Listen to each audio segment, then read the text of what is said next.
Baiklah, perkenalkan saya Wesi Salsabella dengan NIM A1D1231106. Saya Darsyifa Azhara dengan NIM A1D1231118. Nah, di video kali ini kami akan menjelaskan tentang materi karakteristik peserta didik dan tingkat perkembangannya. Dan juga bagaimana sih contoh praktiknya itu. Nah, langsung saja simak video berikut ini. Baik, di sini saya akan menjelaskan pengertian karakteristik pada peserta didik. Yang pertama, karakteristik berasal dari kata karakter, yaitu sifat, kejiwaan, akhlak, dan budi pekerti yang membedakan seseorang dengan sifat orang lain. Tabiat, watak, perubahan menjadi karakteristik. Yang kedua itu karakteristik merupakan mencerminkan pola kelakuan atau kemampuan hasil dari pembawaan dan lingkungan sosial sehingga menentukan pada pola pikir kegiatan aktivitas. Yang ketiga yaitu karakter seorang sering dipengaruhi oleh orang yang berada di lingkungan sekitarnya maupun orang-orang yang dekat dengannya. Sehingga seringkali kita lihat anak-anak yang meniru tingkah laku orang lain terdekat dengan seperti orang tua, pengasuhnya, atau teman bermainnya. Selanjutnya, apa sih karakteristik anak usia sekolah dasar itu? Nah, karakteristik anak usia sekolah dasar adalah anak-anak di usia sekolah dasar memiliki karakteristik yang berbeda dengan anak-anak yang usianya lebih muda. Ia senang bermain, senang bergerak, senang merasakan atau melakukan sesuatu secara langsung. Adapun beberapa karakteristik anak usia sekolah dasar yaitu karakteristik pertama anak sekolah adalah senang bermain. Nah, karakteristik ini menurut guru SD untuk melakukan kegiatan pendidikan yang bermuatan bermain itu lebih untuk kelas rendah. Guru hendaknya mengembangkan model mengajar yang serius tapi santai. Yang kedua, karakteristik adalah senang melakukan aktivitas yang penuh dengan gerakan. Oleh karena itu, guru hendaknya merancang model pembelajaran yang mungkin anak-anak berpindah untuk bergerak. Yang ketiga yaitu karakteristik anak usia SD adalah anak bersosialisasi dengan temannya sehingga mereka senang bekerja dalam kelompok. Karakteristik ini membawa implementasi bahwa guru harus merancang model pembelajaran yang memungkinkan anak untuk bekerja atau belajar dalam kelompok. Guru dapat meminta siswa untuk membentuk kelompok kecil dengan anggota 3-4 orang untuk mempelajari atau menyelesaikan suatu tugas secara kelompok. Selanjutnya saya akan menjelaskan tentang perkembangan fisik pada anak usia sekolah dasar. Perkembangan fisik meliputi perubahan ukuran tubuh, perubahan proposisi tubuh, munculnya ciri-ciri kelamin yang utama dan ciri kelamin yang kedua, sampai penurunan kondisi fisik. Pertumbuhan dan perkembangan fisik yang penting pada masa anak-anak awal ialah yang pertama yaitu perubahan tinggi badan, yang kedua perubahan berat badan, yang ketiga yaitu perbandingan tubuh, yang keempat yaitu postur tubuh, dan yang terakhir adalah tulang otot. Perkembangan fisik pada anak dan remaja dipengaruhi oleh beberapa faktor, antara lain adalah yang pertama keluarga, gizi, gangguan emosional, jenis kelamin, status sosial ekonomi, kesehatan, dan pengaruh bentuk tubuh. Hal lain juga mempengaruhinya, misalnya nutrisi dan kesehatan amat mempengaruhi perkembangan fisik anak. Kekurangan nutrisi dapat menyebabkan pertumbuhan anak menjadi lambat, kurang berdaya dan tidak aktif. Olahraga juga merupakan faktor penting pada pertumbuhan fisik anak. Anak yang kurang berolahraga atau tidak aktif seringkali menderita kegemukan atau kelebihan berat badan yang dapat mengganggu gerakan dan kesehatan pada anak. Selanjutnya yaitu potensi psikomotorik peserta didik dalam pembelajaran PJOK. Perkembangan psikomotorik adalah perkembangan mengontrol gerak-gerakan tubuh melalui kegiatan yang berkoordinasi antara saraf pusat dan otot. Dimulai dari gerakan kasar yaitu melibatkan sebagian besar dari tubuh, seperti duduk, berlari, berjalan, meloncat, dan lainnya. Kemudian dilanjutkan dengan koordinasi gerak halus seperti meraih, memegang, melempar, dan sebagainya. Perkembangan motorik dikelompokkan menjadi motorik kasar dan motorik halus. Motorik kasar yaitu gerakan tubuh yang menggunakan otot-otot besar atau seluruh anggota tubuh yang dipengaruhi oleh kematangan anak itu sendiri. Contohnya berjalan, berlari, dan melompat. Yang kedua yaitu motorik halus, yaitu gerak yang menggunakan otot halus atau sebagian anggota tubuh tertentu yang dipengaruhi oleh kesempatan untuk belajar dan berlatih tangan dan jari. Contohnya menulis, menggambar, melempar, memegang, dan lainnya. Baik, selanjutnya yaitu keterampilan motorik halus. Biasanya perempuan lebih unggul dibandingkan anak laki-laki. Kedua jenis keterampilan motorik sebagiannya dijelaskan di atas, penting untuk dikenali dan dipahami oleh guru agar proses pembelajaran yang dilakukan dapat menggunakan potensi dan memaksimalkan hasil peserta didiknya.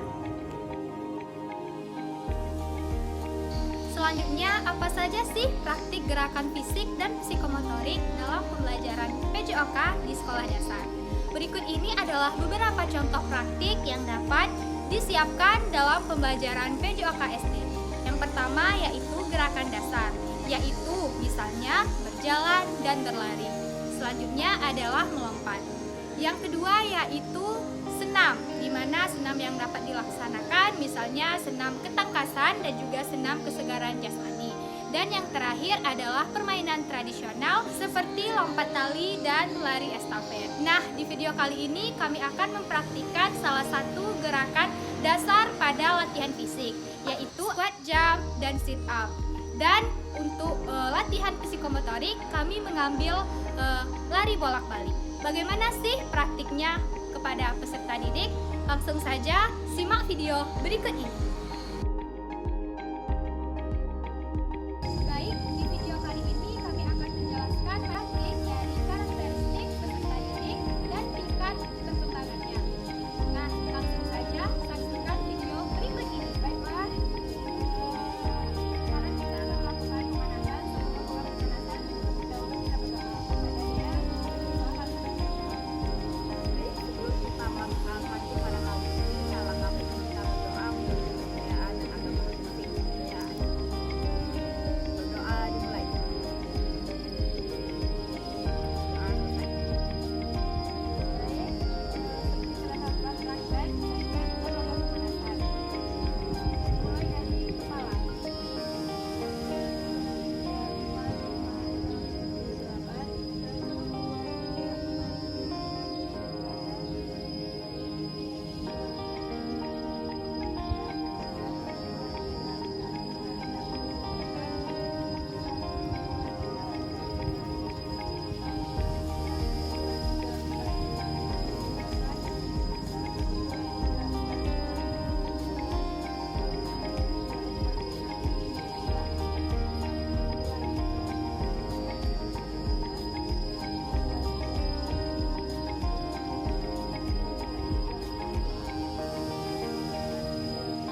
akan berlari dari sini ke titik akhir tersebut dengan kecepatan yang maksimal.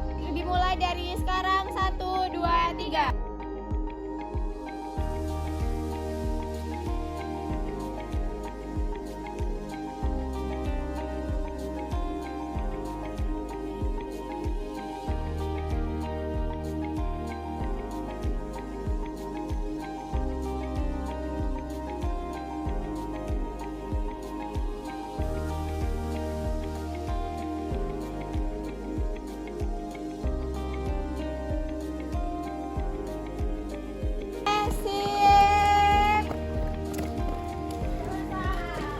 Selesai. Nah, jadi Ibu akan bertanya nih kepada anak-anak sekalian mendapatkan berapa gerakan lari yang anak-anak dapat lakukan.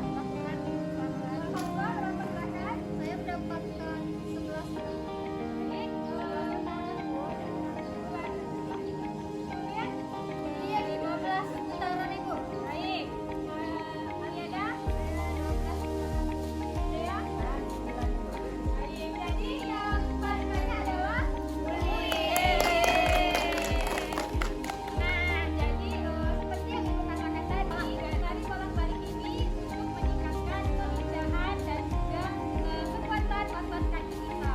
Nah, setelah kita melaksanakan dua praktek tadi, yakni yaitu latihan fisik dan juga gerakan psikomotorik, semoga praktek ini dapat bermanfaat untuk kita melakukan aktivitas sehari-hari. Nah, sebelum menutup perjumpaan kita pada hari ini, kita akan melakukan pendinginan yang akan dipimpin langsung oleh Ibu Siva. Kepadanya disilakan. Baik, setelah kita melakukan beberapa macam praktek tadi, sebaiknya kita melakukan pendinginan agar kita bisa merilekskan tubuh dan otot yang ada pada tubuh kita. Pendinginan dimulai. Tarik nafas.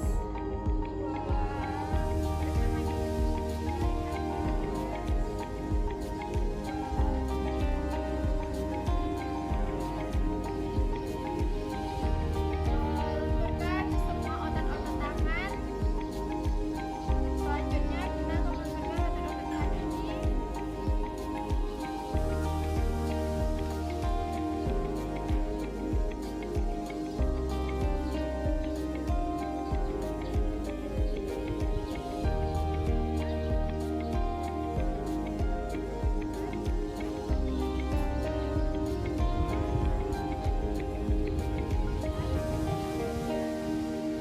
Nah, terakhir yaitu tarik nafas dan buangkan boleh berteriak.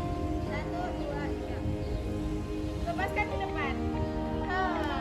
Langsung saja pertemuan kita pada hari ini. Semoga materi dan juga praktek yang telah kita lakukan dapat bermanfaat bagi kesehatan kita. Akhiri, wassalamualaikum warahmatullahi wabarakatuh.